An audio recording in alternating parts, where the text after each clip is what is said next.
देखो एक सवाल कह रहा है, फिर से बता रहे हैं तुम लोग को।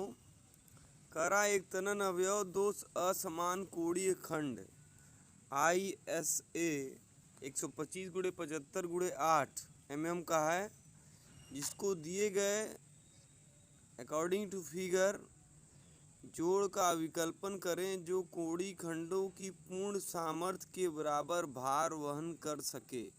ठीक है, अब इसमें दो चीज़ दी गई है, बियरिंग और शियरिंग की स्ट्रेंथ दी गई है, सॉरी स्ट्रेस दी गई है। ठीक है, और साइज दिया हुआ है प्लेट का। पासमाई कह रहा है कि दो असमान कोणीय खंड है, सॉरी हाँ समान कोणीय खंड है, असमान नहीं।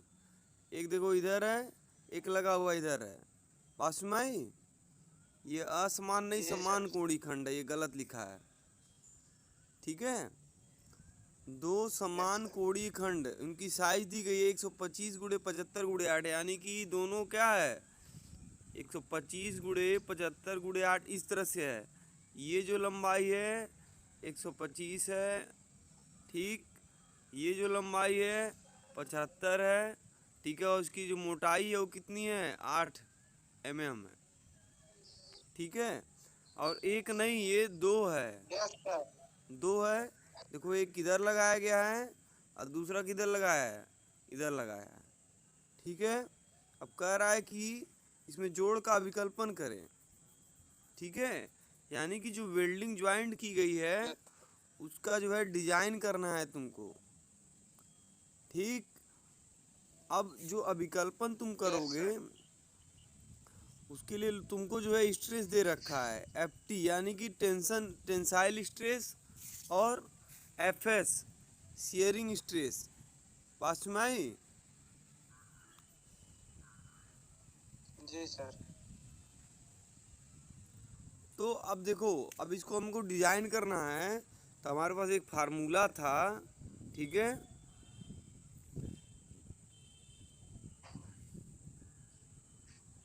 ये देखो, ठीक है।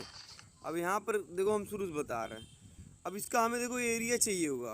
बासमा क्यों? क्योंकि हमें फोर्स निकालना है। P बराबर क्या होता है, स्ट्रेस इनटू एरिया होता है,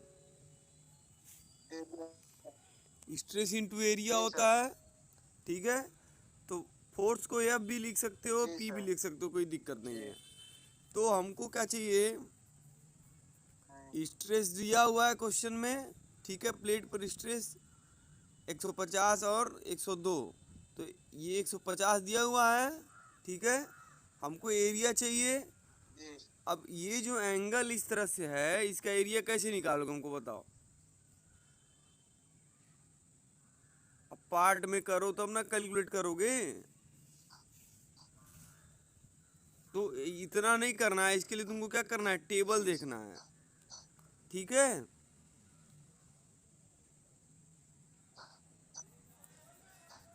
जी। अब हमें एरिया देखने के लिए यहाँ देखो फार्मूले में जो है तुमको एरिया निकाल लोगे तो तुमको जो है यहाँ पर FT का मान रख के, ठीक है, तुमको बल निकल जाएगा, फोर्स निकल जाएगा। ठीक है, जी।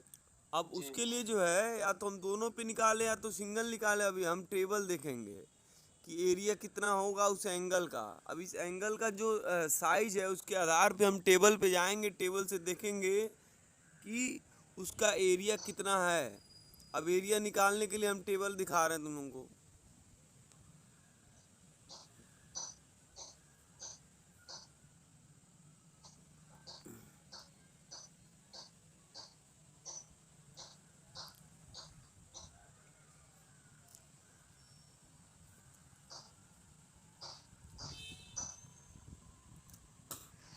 अब इसमें देखो साइज कितना था, 125 × 75 × 8, 75। 125 × 75 × 8 था। 125 कहाँ है देखो, ये वाला रेंज यह है देखो, सर 125 है, 25 75। ये हाँ 125 सर। है, हाँ सर। 125 वाला ये है, 125 75 रुपये भी दिया 75। है, और बीच इसके वाला है इंटू 8। इसमें 8 दिया हुआ है, और हाँ सर, बीच वाला है। एंगल एक ही है ना। जी सर। दिखाई दे रहा है, एक ही एंगल है ना। तो एक जी एंगल सर। का जो जिसका साइज 125 गुणे 75 गुणे 8 है, उसके रिस्पेक्ट में एरिया कितना है जरा देखो। एरिया ये है तुम्हारा, ये वाला जी सर 1538। 1538 mm²। ठीक है। और सेंटर ऑफ ग्रेविटी जी जरा देखो, ई एक्सेस और का मान 41.5 है। हाँ, यहाँ देखो सेंटर ऑफ ग्रेविटी, ये सेंटर 41.5 है। ग्रेविटी है। ठीक है, कितना दिया है? जी सर 41.5। 41.5 इसके 41.5। दिया है ना, दिखाई दे रहा है। जी सर। ठीक है, अब जी इतना सर। कहीं नोट कर लो क्या क्या दिया हुआ है। साइज है 125 गुणे 75 गुणे 8, और इसके लिए जो है सेक्शनल एरिया दिया हुआ है 1538 mm²। और जो सी एक्स एक्स है, यानी कि इसके आधार से लेकर इसके एक्स एक्स की दूरी कितना दिया हुआ है? 41.5 5। है ना। इतना समझ में आया कहाँ से कहाँ तक दूरी है? 41.5। जी 41.5 जी कहाँ से कहाँ तक ये दिखाई दे रहा है फिगर में? जी सर। यहाँ से लेके दिखाई यहाँ दे रहा है सर यहाँ फिगर। तक की दूरी है। जी ठीक है, समझ में आया? तो जी इतना नोट सर। कर लो। अब तुमको एरिया मिल गया, स्ट्रेस दिया हुआ है सवाल में। अब सवाल में फिर आओ।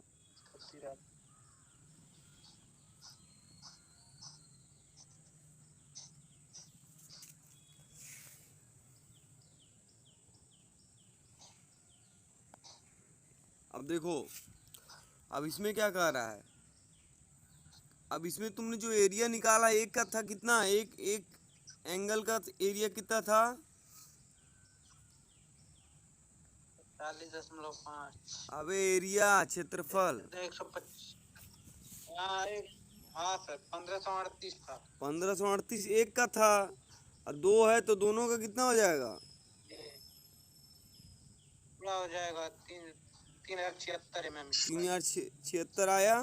ठीक है, तो जब एरिया लिखोगे लिखोगे फ्रॉम स्टील टेबल, या स्टील टेबल से एरिया हो जाएगा एंगल का, जिसका साइज जो है 125 गुणे 75 गुणे 8 है, उसका एरिया हो जाएगा 1538। अब यहाँ लिखोगे नीचे कि दो एंगल है, इसलिए क्या हो जाएगा? दो से मल्टीप्लाई कर देंगे तो एरिया हो जाएगा टोटल 3076। ठीक है, 3,000। एरिया मिल गया। स्ट्रेस क्वेश्चन में 150 दिया हुआ है, एफ टी। ठीक है, जी सर। स्ट्रेस और जी एरिया मल्टीप्लाई करोगे तो क्या मिलेगा? टी का मान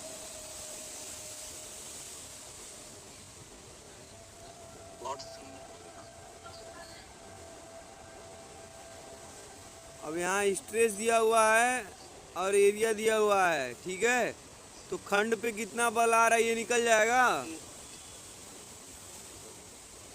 यस सर। अब यहाँ देखो, बोलिए। जो जो एरिया है वो 30,076, यानी कि दो एंगल के लिए है। हाँ, जी सर। तो दो एंगल के लिए तो दोनों पे बल कितना आया टोटल?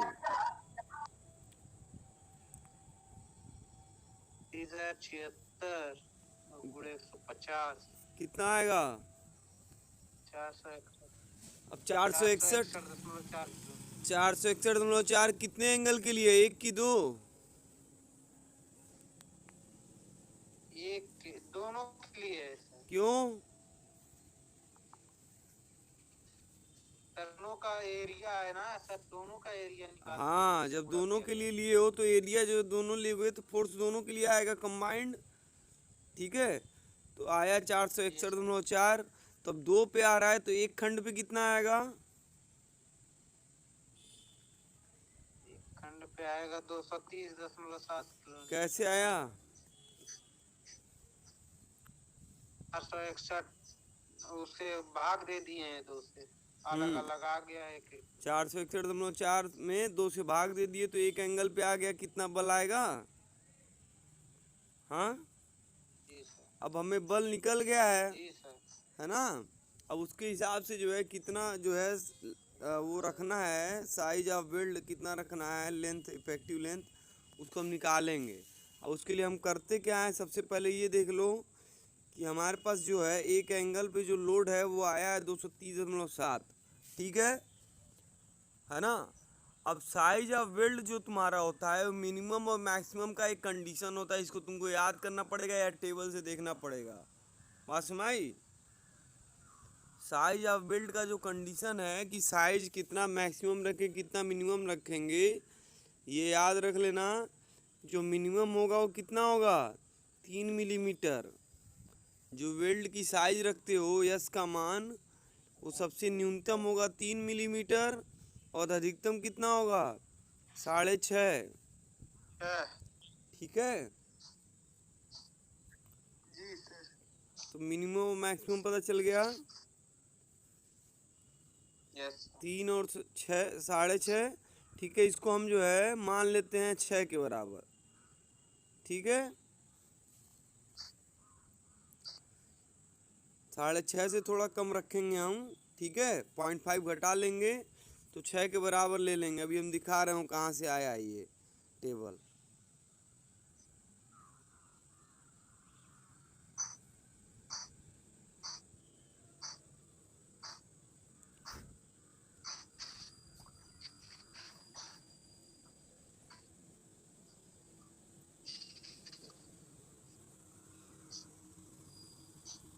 देखो यहाँ पे ये टेबल दिख रहा है, दिख रहा है। जी सर। ये मिनिमम वैल्यू कितनी है, 3 जी है, सर। और मैक्सिमम कितनी है, 6 है। जी सर। है ना।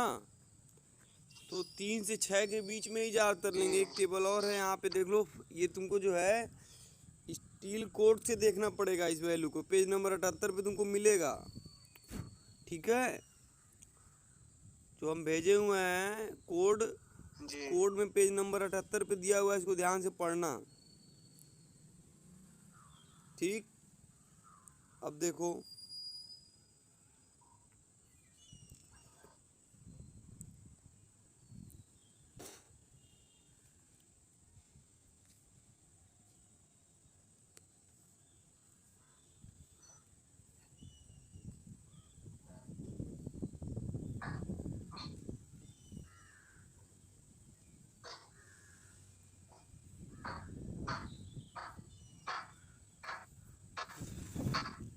यहाँ देखो, देखो यहाँ पे ध्यान से क्या लिखा हुआ है।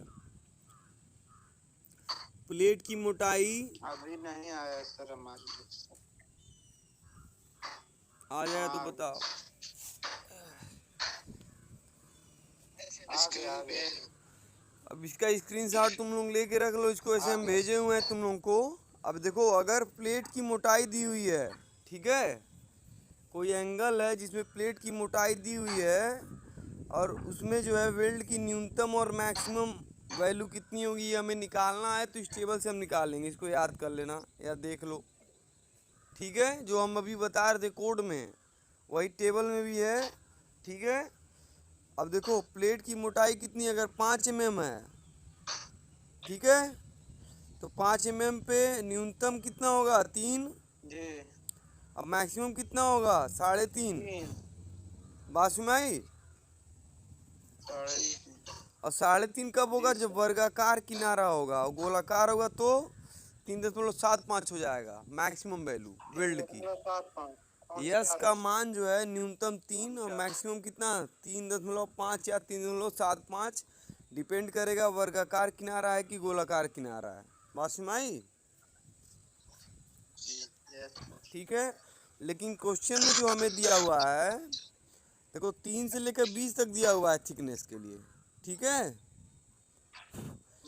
लेकिन तुमको जो क्वेश्चन में दिया हुआ है वो कितना mm है, कितना mm है, 8 mm है। तो मिनिमम वैल्यू कितनी हो जाएगी, एस का मान मिनिमम। 6.5। अबे पहले देखो ना, न्यूनतम यस का मान कितना होगा, तीन 3 और मैक्सिमम 6.5। 6.5 और 6 भी ले सकते हैं अगर वो गोलाकार किनारा हो। ठीक है, तो 6 या 6.5 दोनों ले सकते हो, तुम्हारे ऊपर है अगर तुम डिजाइन कर रहे हो तो। ठीक है, समझ में आ रहा है? तो ये टेबल जो है साइज ऑफ बिल्ड के लिए जो है याद रखना। ठीक, अब क्वेश्चन पे आओ।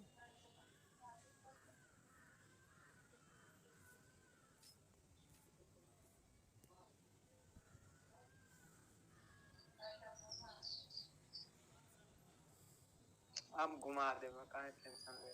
ठीक है, अब देखो हमने बिल्ड की साइज एस का मान निकाल लिया।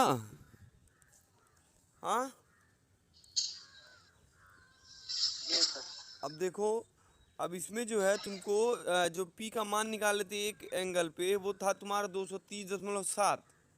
ठीक है, टोटल लोड है ना। अब इसको जो है हम एक बोर्ड की सहायता समझा रहे हैं। हमको P1 और P2 निकालना है। हर एंगल पे जहाँ जहाँ वेल्ड किया गया है वहाँ पर कितना जो है लोड लग रहा है। ठीक है, 230 टोटल है। ठीक है, तो प्रत्येक एंगल पे प्रत्येक सिरे पे कितना लगेगा इसको हमें निकालना है। अब ये देखो,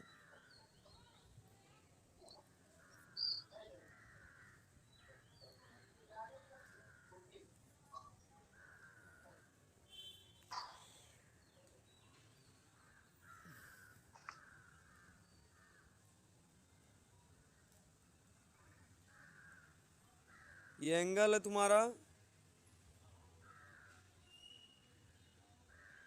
ठीक है, एंगल है।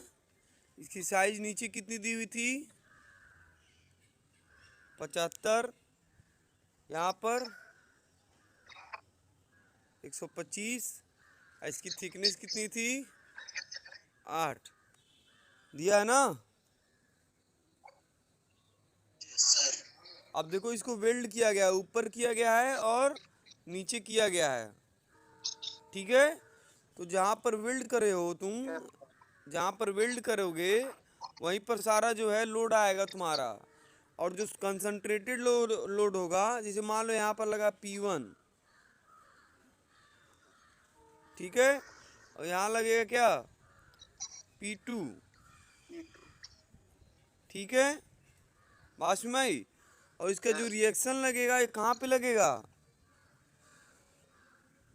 बीच।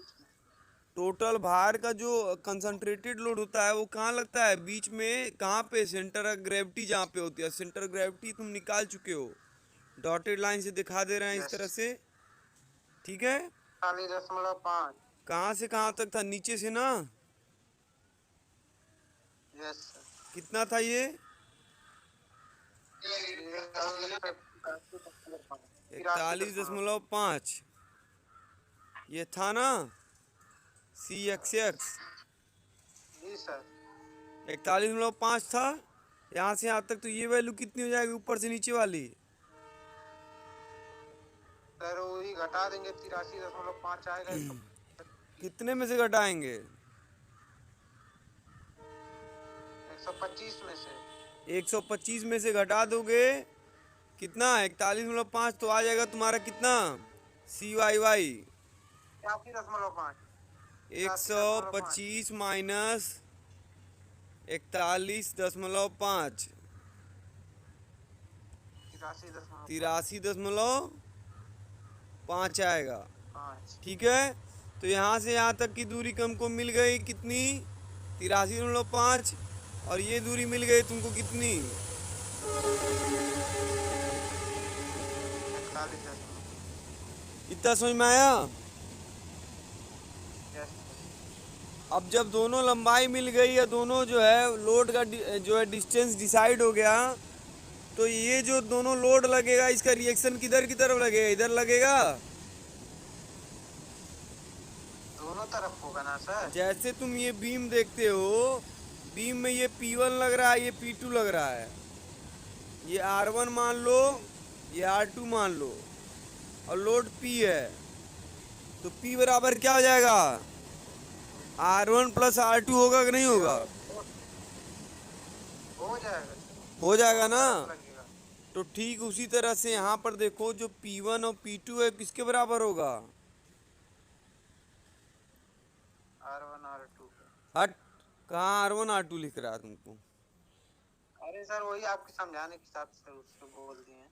टोटल दोनों तरफ लोड, लग जाएगा लोड सुनो, सेंटर। P1 जो P2 है पूरे उस पे, ठीक है, वही किसके बराबर होगा? P। अब P कितना निकाले हो तुम? 200, 200। 230। टोटल जो लोड 230 है, है एक 260। एंगल पे 230 है, ठीक है। एक एंगल पे जी जो लोड सर। है 230 है, वो किसके बराबर होगा? P1 और जी सर। P2 के बराबर होगा। समझ में आया? जी। इक्वेशन कैसे बनेगा, समझ में आया? वही क्वेश्चन फर्स्ट हो जाएगा। कैसे आया ये समझ में आया कि नहीं, पहले ये बताओ। अरे आया समझ में। ठीक है, अब देखो, जब P1 P2 निकल गया, P1 प्लस P2 बराबर P कितना है? 230 है। 30.7 किलो। 230 है, ठीक है। जी अब देखो, अब हमें इक्वेशन बनाना है, ठीक है। तो सेंटर ऑफ ग्रेविटी के अराउंड क्या लोगे? मोमेंट। मोमेंट लेने आता है? बताइए वही सब। वही नहीं आ रहा है। यहाँ पे देखो, ये मान लो P1 है, ये मान लो P2 है, ठीक है। यहाँ पर लोड P लग रहा है ना? लग रहा है। अब यहाँ से P से मतलब नहीं है अभी हमें। पहले ये देखो, ये डिस्टेंस, ये है तुम्हारा 41.5, ठीक है। और ये कितना है? जी। ये है तुम्हारा 83.5, 83.5। है ना? जी। तो हम लिख सकते हैं मोमेंट के लिए क्या होता है? लोड इनटू डिस्टेंस, P1 गुणे जी। 41.5, है ना? तो बराबर किसके होगा? गुड़े P2 83। गुणे P2 गुड़े 83.5 83.5 होगा। यस होगा। सर। अब P1 बराबर क्या लिख सकते हो? P2 गुणे 83.5 बट्टा 41.5। P1 बराबर P2 जी। गुणे 83.5 बटा 41.5 लिख सकते हो। जी। हाँ, जी सर। जब इतना हो गया तो यहाँ पे जी काट सर। कूट के तुमको P1 और P2 का एक इक्वेशन यहाँ मिल गया। इसको मान लेना इक्वेशन 2। अब P1 प्लस जी। P2 बराबर P जो लिखे थे 230, इक्वेशन 1, ठीक। फर्स्ट। अब सवाल पे आओ। जी।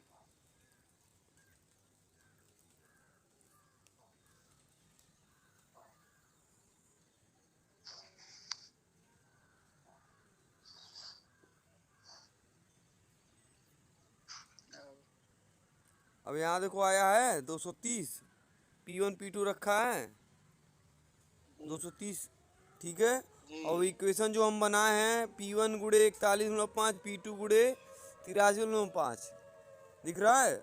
सॉल्व किया तो आया P1 बराबर 201.2 समथिंग।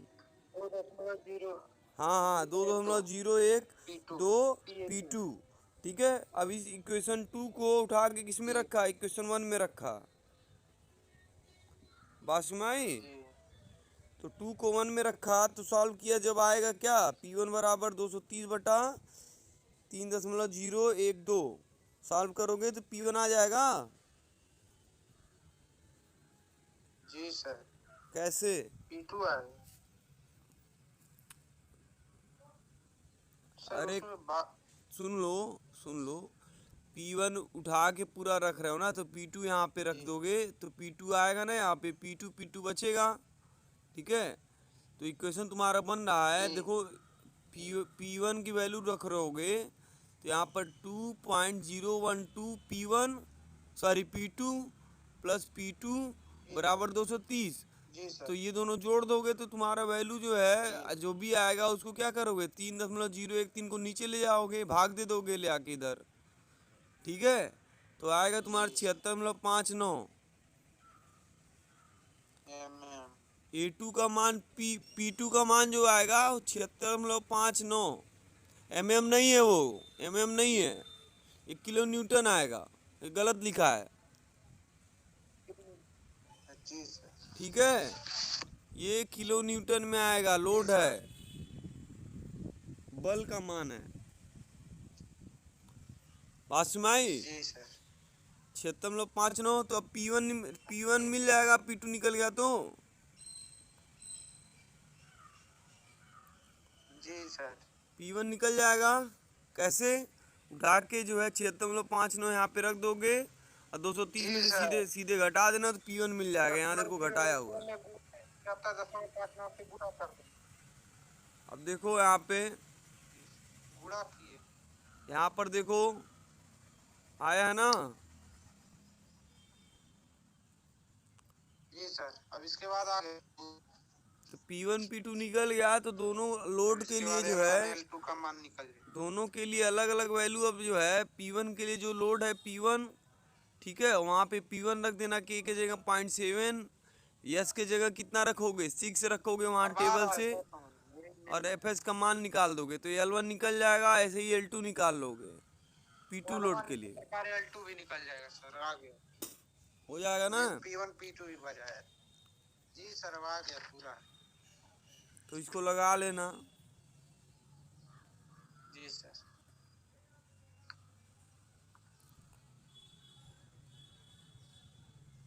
अब देखो, हम न्यूमेरिकल बताने वाले थे तुम लोगों को। अभी देखो जितना भी न्यूमेरिकल तुमने लगाया वो सब कुछ जो है अभी तक बट पे था, लैब जॉइंट पे था। ठीक है, एक प्लेट के ऊपर जब हम दूसरे जी प्लेट सर। को रख कर वेल्ड करते हैं तो वो कहलाता है क्या, फिलेट वेल्ड या लैप वेल्ड। ठीक है, जी। अब दूसरा जो तुम्हारा केस है वो तुम्हारा बट वेल्ड है। ठीक है, बट वेल्ड तुम लोग को बताए हुए थे, एक प्लेट को दूसरे प्लेट के क्या करते हैं, सामने रख के जोड़ते हैं। और सुनाई, जैसे यहाँ पे देखो एक प्लेट ये P1 हो गया, प्लेट P1, प्लेट P2, इन दोनों प्लेटों को क्या किया गया है, आमने सामने रखकर जोड़ दिया गया है फिलेट के द्वारा। बात सुनाया, इसके लिए हम क्या करते हैं, फिलेट मटेरियल यूज करते हैं। ठीक है, तो अब इसमें देखो जो अगर प्लेट की जो है इफेक्टिव लंबाई L है, ठीक है, और जो थिकनेस है उसकी T है, ठीक है, तो उसके लिए जो तुम्हारा वेल्ड का सामर्थ्य होगा उसके लिए फार्मूला होगा, वो होगा P equal to T into L into F T.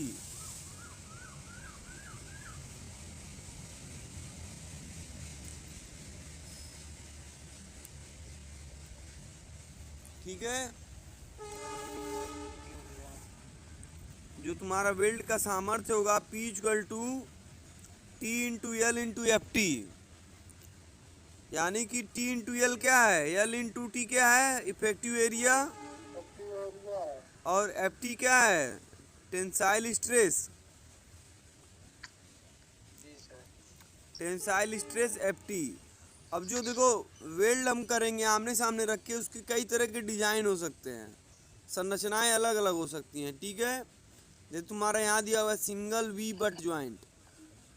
ठीक है, सिंगल वी बट वेल्ड, देखो वी के शेप का है कि नहीं है, शेप वी के आकार का है। ठीक है, ऐसे ही जो है डबल वी बट वेल्ड, ऊपर नीचे दोनों साइड क्या हो, वी के आकार का हो, कटिंग जो बना हो प्लेटों का। ठीक है, अब उनको जब जोड़ेंगे, तीसरा होगा यू के आकार का, यहाँ देखो यू के आकार का बनाया है, और double U wet butt weld. ठीक है, ऐसे ही बहुत सारे शेप होते हैं जिनके आधार पे हम जो है प्लेटों की कटिंग बनाकर जो है उनको आपस में सटाकर क्या करते हैं, बट वेल्ड का निर्माण करते हैं। वहाँ पर क्या करेंगे, जो खाली स्थान होगा जो वी के शेप का या यू के शेप का, वहाँ पर क्या होगा, जो फिलिंग मटेरियल है उसको भरा जाता है। ठीक है। यस। अब इसमें तुम्हारा मेन फार्मूला जो तुम्हारा है, जिसको तुम न्यूमेरिकल में सॉल्व करोगे थ्योरी के अलावा, यही है P equal to T into L into F T. ठीक है।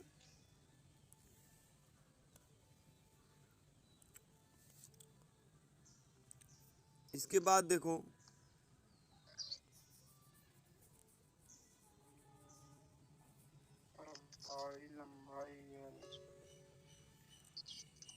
प्रभावी लंबाई दिया हुआ है।